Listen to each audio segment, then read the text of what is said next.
Alors, bonjour à tout un chacun. Maintenant, pour la deuxième question, on nous demande de montrer que l'équation admet une solution réelle. Donc, pour cela, j'ai posé Z2 égale à A. Pourquoi j'ai pas pris Z1? Parce qu'il y a une autre question après, dans laquelle on demande de voir que ZD est la solution réelle, quoi. Voilà. Donc, c'est pourquoi j'ai jugé nécessaire de poser directement ZD égale à A. Maintenant, là encore, on refait la même chose. Mais cette fois-ci, je pose Z2 à la puissance 4 plus 5 ZD au cube, ainsi de suite, égale à 0. Et comme j'ai posé ZD égale à un réel qui est A, donc je remplace partout où je vois les ZD là par A. Donc on aura A au cube plus 5 A puissance 4 d'abord, plus 5A au cube, plus 11 moins 3i facteur de A au carré, plus 10 moins 10i A, moins 8i égale à 0. Et là maintenant on développe A à la puissance 4, c'est A à la puissance 4. A à la puissance 3, c'est A au cube, donc plus 5A au cube.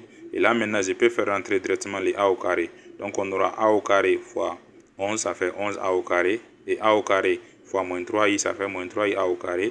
Et ici encore on fait rentrer les A, on aura plus 10A moins 10IA moins 8I égale à 0. Donc, après, on essaye de mettre les parties réelles ensemble.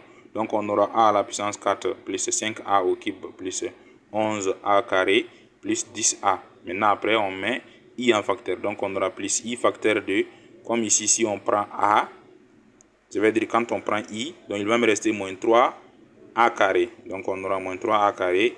Après ici aussi quand on prend I, on aura moins 10A. Après ici aussi quand on prend I, on aura moins 8 égale à 0. Donc on pose chaque partie égale à 0, à savoir la partie réelle égale à 0 et la partie imaginaire aussi égale à 0. Et quand vous remarquez, c'est la deuxième équation qui est l'équation la plus facile à résoudre parce que c'est une équation du second degré. Mais la première équation, elle n'est ni une équation du second degré, ni une équation bicarrée. Donc, ça sera très difficile de voir la solution. Donc, du coup, on prend la deuxième équation. Pour cela, on calcule delta.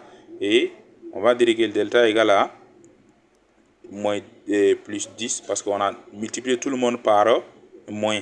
Parce que quand vous remarquez, on a moins 3a carré, moins 10a, moins 8 égale à 0. Donc, on peut mettre moins en facteur et puis multiplier tout le monde par moins. Donc, il va me donner plus partout. Et là, on aura 10 au carré, moins 4 facteur de AC, A c'est 3, facteur de 8. Donc, on aura 100 moins 96 qui est égal à 4. Et on voit que ça, c'est une valeur positive.